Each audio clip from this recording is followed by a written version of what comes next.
Vocês sabiam que o seu cérebro literalmente sente a dor do outro? Então bora descobrir como isso é. Olá! Hoje a gente vai mergulhar numa ideia que ficou super popular, né? A conexão entre os neurônios do espelho e a nossa empatia. Temos aqui uns artigos bem interessantes, uma meta-análise, revisão crítica, para a gente entender o que a ciência diz mesmo sobre isso. Exato. A ideia é separar um pouco o que é, digamos, o entusiasmo inicial do que os dados mostram de fato. Isso. Porque essa noção de espelhar para sentir o que o outro sente é muito intuitiva, né? Muito. Mas vamos ver se a ciência confirma essa intuição toda. Seja muito bem-vindo ao Pod Papers Talk. Aqui, a gente transforma artigos científicos em conversas leves, descontraídas e cheias de insights práticos para o seu dia a dia, produzindo atualizações fresquinhas, sempre com embasamento sólido e sem enrolação, para você se manter por dentro do que realmente importa no mundo científico. Curtiu? Então inscreva-se e deixa seu like para continuar recebendo conteúdos que unem ciência e leveza de um jeito que só o Pod Papers Talk faz. Então, para começar do começo mesmo, o que são esses neurônios espelho?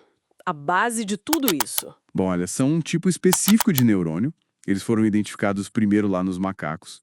E depois acharam atividade similar em humanos, principalmente em áreas como o giro frontal inferior, lóbulo parietal inferior, enfim. Tá, mas o que eles fazem de especial? O pulo do gato é que eles disparam, eles ficam ativos, tanto quando a gente faz uma ação, quanto quando a gente vê outra pessoa fazendo a mesma ação. É como se o cérebro fizesse uma simulação interna daquilo que está observando. Ah, entendi, uma simulação interna. E como isso, então, se ligaria com a empatia, que, aliás, também não é uma coisa só, né? Pelo que li, é bem mais complexa.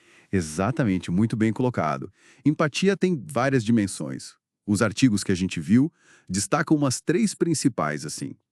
Tem a empatia motora, que é aquele mimetismo quase automático, sabe? Imitar um bocejo, uma expressão facial sem nem perceber. Aham, o contágio do bocejo é clássico. Isso. Depois tem a empatia emocional, que é mais o sentir junto, né? Aquela ressonância afetiva, o contágio emocional mesmo. Ver alguém chorar e ficar triste junto. Certo. E, por fim, a empatia cognitiva. Essa já é mais sobre entender a perspectiva do outro. A famosa teoria da mente. Nossa capacidade de sacar que o outro tem pensamentos, intenções, sentimentos próprios. Entendi. Então, deixa eu ver se peguei a ideia. A hipótese seria que o sistema de neurônios espelho, o SNE, ao fazer essa simulação interna, por exemplo, de uma expressão de medo que eu vejo em alguém, isso me ajudaria a acessar o sentimento de medo. Seria tipo um atalho neural para entender ou sentir o que o outro está sentindo? Essa é a lógica central. Modelos teóricos como o da simulação incorporada, Embodied Simulation, apostam nisso. O SNE seria, digamos, a base neural para essa simulação que facilitaria a empatia. Parece fazer sentido. É uma teoria bem elegante, né? Conecta observação e sentimento de um jeito direto. Sem dúvida. A teoria é atraente. Mas ciência precisa de prova, né? Não só de beleza. E aí entra a meta-análise que a gente tem aqui. Ela juntou dados de muitos estudos, mais de 50, né? Foi atrás disso, sim. E os resultados, são mais complexos do que um sim ou não direto. Eles encontraram, sim, correlações entre a atividade, que seria do SNE, medida com ressonância magnética funcional, EEG, essas técnicas, e os níveis de empatia emocional e cognitiva que as pessoas relatavam. Correlações. Mas qual o tamanho delas? Fortes? Então, aí que tá. Foram consideradas correlações moderadas, o que sugere alguma ligação, mas não necessariamente que o SNE seja o grande motor da empatia. Moderadas. Isso já coloca um pé no freio naquela ideia inicial mais forte, né? E essas correlações apareceram sempre em todos os estudos? Não, esse é um outro ponto importante. Os achados variaram bastante. Dependia muito da técnica usada para medir a atividade cerebral, sabe? E também da região específica do cérebro que estavam olhando. O giro frontal inferior, que é uma área-chave do SNE, mostrou algumas associações, mas muitas vezes eram fracas ou meio incertas. Entendi. E a empatia motora? Aquela do mimetismo que você falou, bocejar junto, essas coisas. Pois é, a meta-análise viu que poucos estudos investigaram essa conexão especificamente. E os que investigaram não encontraram uma relação significativa com a atividade atribuída ao SNE. Nossa, isso é bem contraintuitivo, né? Porque se tem algo que parece espelhamento puro, é imitar um movimento ou expressão. Exato. Complica um pouco aquela narrativa mais simples de que ver é sentir via neurônio espelho. E quais seriam os problemas, as dificuldades de estudar isso? As fontes mencionam várias questões metodológicas, certo? Sim, muitas ressalvas importantes. Primeiro, como se mede empatia? Varia demais de um estudo para outro. Um usa questionário, outro mede reação fisiológica. Fica difícil comparar. Ah, claro. Padronização é sempre um desafio. Com certeza. Segundo, medir a atividade do SNE em humanos é sempre indireto. A gente não coloca um eletrodo num neurônio só, como fizeram nos macacos lá no início. Então, o sinal que a gente pega com a ressonância, por exemplo, pode ser de vários neurônios ali, não só os espelhos. Pode ter outras coisas acontecendo. Entendi. É uma inferência, no fundo. Isso. Terceiro, as próprias técnicas fMRI, EEG, TMS captam aspectos diferentes da atividade cerebral e podem não ser totalmente comparáveis entre si. O tipo de estímulo também conta. Ver uma foto parada de um rosto é diferente de ver um vídeo de alguém se expressando. Faz sentido. Uma foto a menos viva, né? Exato. E talvez o mais importante, correlação não implica causalidade.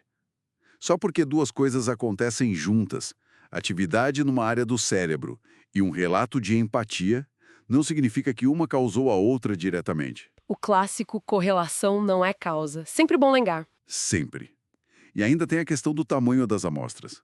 Muitos estudos em neurociência trabalham com grupos pequenos de participantes, o que diminui o poder estatístico, a confiança que a gente pode ter nos resultados. É, são muitos Cs, né? Muitos poréns. Bastante. Mostra como a pesquisa nessa área é complexa. E uma das fontes que a gente analisou traz um olhar um pouco diferente, né? Foca não só nos níveis de empatia, mas no equilíbrio entre os tipos de empatia. Achei isso bem interessante. Sim, o estudo sobre desequilíbrio empático. A ideia ali é que talvez a diferença entre o quanto uma pessoa tem de empatia cognitiva, a capacidade de entender o outro, e o quanto ela tem de empatia emocional, o sentir junto, seja mais importante clinicamente. Como assim, mais importante? Eles sugerem que um desequilíbrio grande, tipo ter muito mais empatia emocional do que cognitiva, ou o contrário, poderia estar associado a certos traços clínicos. Mencionam coisas como traços de ansiedade, depressão, autismo, até tendências psicopáticas, dependendo do tipo de desequilíbrio. E que isso teria a ver também com a reatividade emocional da pessoa. Nossa, isso adiciona uma camada totalmente nova. Quer dizer, não é só ter ou não ter empatia ligada ao série signal, mas como os diferentes componentes da nossa empatia conversam ou não conversam dentro da gente. Exatamente. Muda o foco do quanto para o como. Como esses diferentes aspectos da empatia se organizam e interagem em cada indivíduo. Bem mais complexo do que a ideia original. Muito mais. Então, tentando amarrar tudo que a gente viu, a ideia de que os neurônios espelho são a chave neural para a empatia, apesar de super atraente e difundida, parece ser uma simplificação um pouco exagerada, né? É o que os dados atuais sugerem, sim. A pesquisa mostra um quadro bem mais cheio de nuances de incertezas. As evidências são mistas, as metodologias têm limitações importantes e surgem novas perspectivas, como essa do equilíbrio empático, que mostram que a interação entre os componentes da empatia também é super crucial. Perfeito. A relação CNE-empatia, se existe, não parece ser tão direta, nem talvez tão central quanto se imaginava. A empatia provavelmente depende de redes cerebrais bem mais amplas, distribuídas. E a forma como os diferentes tipos de empatia se combinam em cada um de nós parece ter um peso grande. Ainda temos muito chão pela frente para entender os mecanismos neurais por trás disso tudo. Muita pesquisa pela frente, então. Com certeza. E fica, então, uma reflexão para quem está acompanhando a gente, se a empatia vai além desse espelhamento mais direto de ações e emoções, que outras capacidades do nosso cérebro, da nossa mente, são fundamentais para a gente conseguir, de fato, se conectar com o mundo interno dos outros e agir com compaixão. Fica aí uma pergunta para a gente continuar pensando e explorando. Bom dia, boa tarde e boa noite, pessoal! Bem-vindos!